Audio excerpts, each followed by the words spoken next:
ছাত্রজনতার গণভ্যুত্থানের মুখে গত বছরের আগস্টে দেশ ছেড়ে ভারতে আশ্রয় নেন বাংলাদেশের ক্ষমতাচ্যুত প্রধানমন্ত্রী শেখ হাসিনা। একাধিক মামলায় গ্রেফতারি পরোয়ানা থাকায় শেখ হাসিনার বিরুদ্ধে আইনি পদক্ষেপ শুরু করেছে আন্তর্জাতিক অপরাধ ট্রাইব্যুনাল। এরই মধ্যে তাকে ফেরত দিতে ভারত সরকারের কাছে আবেদন জানিয়েছে অন্তর্বর্তী সরকার। আর এর মধ্যেই জানা গেল ক্ষমতাচ্যুত প্রধানমন্ত্রীর ভিসার মেয়াদ বাড়িয়েছে ভারত সরকার। বিষয়টি সম্পর্কে অবগত এমন কয়েকটি সূত্র হিন্দুস্তান টাইমসকে জানিয়েছে, হাসিনাকে প্রত্যর্পণে ঢাকার পক্ষ থেকে ক্রমবর্ধমান চাপের মধ্যেই তার ভিসার মেয়াদ বাড়িয়েছে ভারত, নাম প্রকাশ না করার শর্তে সূত্রগুলো জানিয়েছে।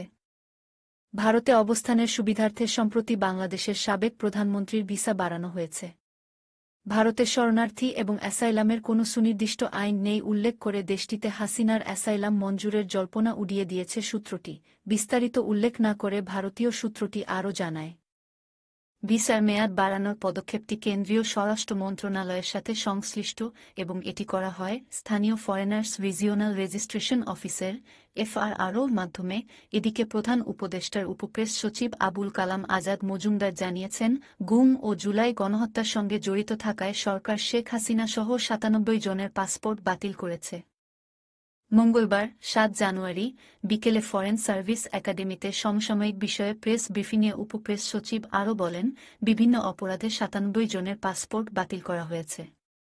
এর মধ্যে জুলাই বিপ্লবে গণহত্যায় জড়িত ৭৫ জন এবং গুমের সঙ্গে যুক্ত থাকায় ২২ জনের পাসপোর্ট বাতিল করা হয়। গত ২৩ ডিসেম্বর শেখ হাসিনাকে দেশে ফেরাতে ভারতকে চিঠি দেয় বাংলাদেশের অন্তর্বর্তী সরকার।